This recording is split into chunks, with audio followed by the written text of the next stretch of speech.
Let me start by saying the obvious. These aren't normal times. As we all manage our way through a pandemic unlike anything we've seen in a century, Michelle and I hope that you and your families are safe and well. If you've lost somebody to this virus, or if someone in your life is sick, or if you're one of the millions suffering economic hardship, please know that you're in our prayers.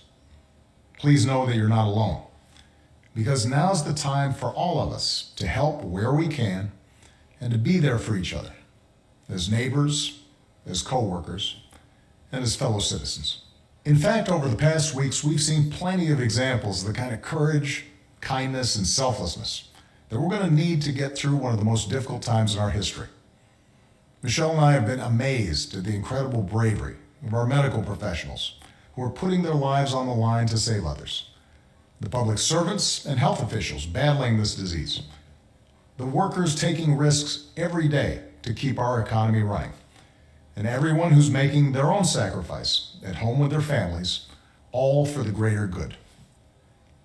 But if there's one thing we've learned as a country from moments of great crisis, it's that the spirit of looking out for one another can't be restricted to our homes or our workplaces or our neighborhoods or our houses of worship. It also has to be reflected in our national government. The kind of leadership that's guided by knowledge and experience, honesty and humility, empathy and grace. That kind of leadership doesn't just belong in our state capitals and mayor's offices. It belongs in the White House. And that's why I'm so proud to endorse Joe Biden for President of the United States. Choosing Joe to be my vice president was one of the best decisions I ever made, and he became a close friend. And I believe Joe has all the qualities we need in a president right now. He's someone whose own life has taught him how to persevere, how to bounce back when you've been knocked down. When Joe talks with parents who've lost their jobs, we hear the son of a man who once knew the pain of having to tell his children that he'd lost his. When Joe talks about opportunity for our kids, we hear the young father who took the train home each night so he could tuck his children into bed. And we hear the influence of Jill, a lifelong teacher. When Joe talks to families who've lost a hero, we hear another parent of an American veteran, a kindred spirit, somebody whose faith has endured the hardest loss there is. That's Joe. Through all his trials, he's never once forgotten the values or the moral fiber that his parents passed on to him and that made him who he is. That's what steels his faith in God, in America, and in all of us. That steel made him an incredible partner when I needed one the most. Joe was there as we rebuilt from the Great Recession and rescued the American auto industry. He was the one asking what every policy would do for the middle class, and everyone's striving to get into the middle class. That's why I asked him to implement the Recovery Act, which saved millions of jobs and got people back on their feet. Because Joe gets stuff done. Joe helped me manage H1N1 and prevent the Ebola epidemic from becoming the type of pandemic we're seeing now. He helped me restore America's standing and leadership in the world on the other threats of our time, like nuclear proliferation and climate change. Joe has the character and the experience to guide us through one of our darkest times and heal us through a long recovery. And I know he'll surround himself with good people, experts, scientists, military officials who actually know how to run the government and care about doing a good job running the government and know how to work with our allies and who will always put the American people's interests above their own. Now, Joe will be a better candidate for having run the gauntlet of primaries and caucuses alongside one of the most impressive Democratic fields ever. Each of our candidates were talented and decent, with a track record of accomplishment, smart ideas, and serious visions for the future. And that's certainly true of the candidate who made it farther than any other, Bernie Sanders. Bernie's an American original, a man who has devoted his life to giving voice to working people's hopes, dreams, and frustrations. He and I haven't always agreed on everything, but we've always shared a conviction that we have to make America a fairer, more just, more equitable society. We both know that nothing is more powerful than millions of voices calling for change.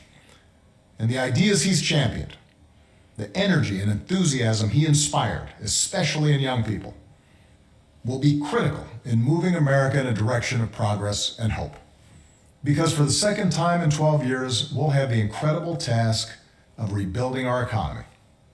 And to meet the moment, the Democratic Party will have to be bold.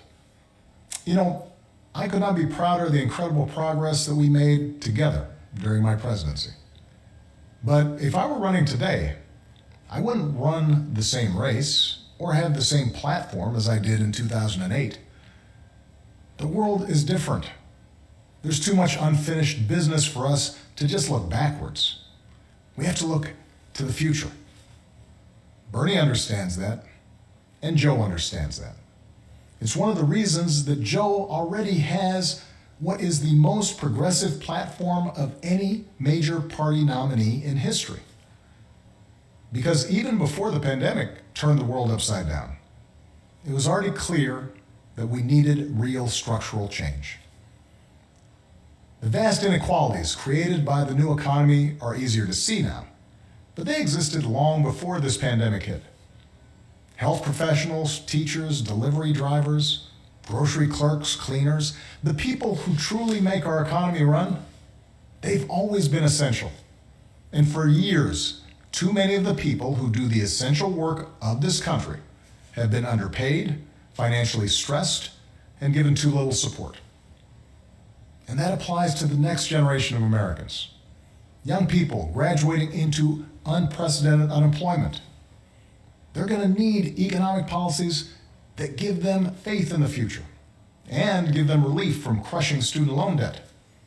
So we need to do more than just tinker around the edges with tax credits or underfunded programs.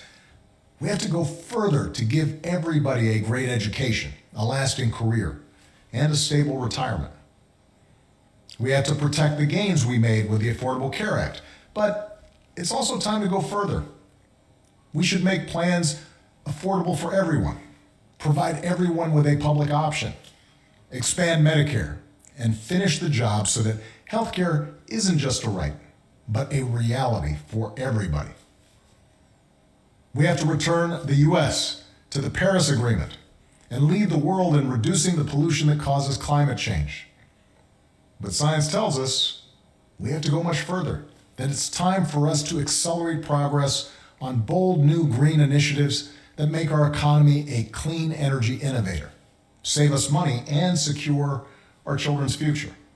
Of course, Democrats may not always agree on every detail of the best way to bring about each and every one of these changes. But we do agree that they're needed. And that only happens if we win this election. Because one thing everybody has learned by now is that the Republicans occupying the White House and running the U.S. Senate are not interested in progress. They're interested in power. They've shown themselves willing to kick millions off their health insurance and eliminate pre-existing condition protections for millions more, even in the middle of this public health crisis, even as they're willing to spend $1 trillion on tax cuts for the wealthy.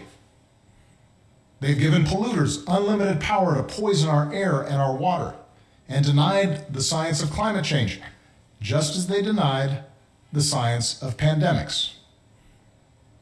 Repeatedly, they've disregarded American principles of rule of law and voting rights and transparency, basic norms that previous administrations observed regardless of party, principles that are the bedrock of our democracy.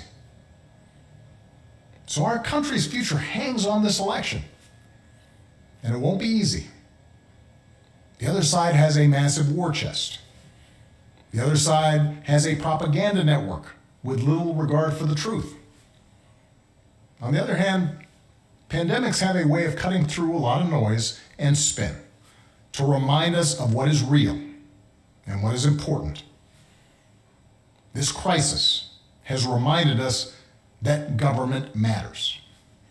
It's reminded us that good government matters, that facts and science matter, that the rule of law matters, that having leaders who are informed and honest and seek to bring people together rather than drive them apart, those kind of leaders matter.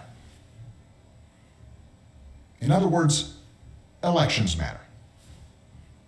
Right now, we need Americans of goodwill to unite in a great awakening against a politics that too often has been characterized by corruption, carelessness, self-dealing, disinformation, ignorance, and just plain meanness.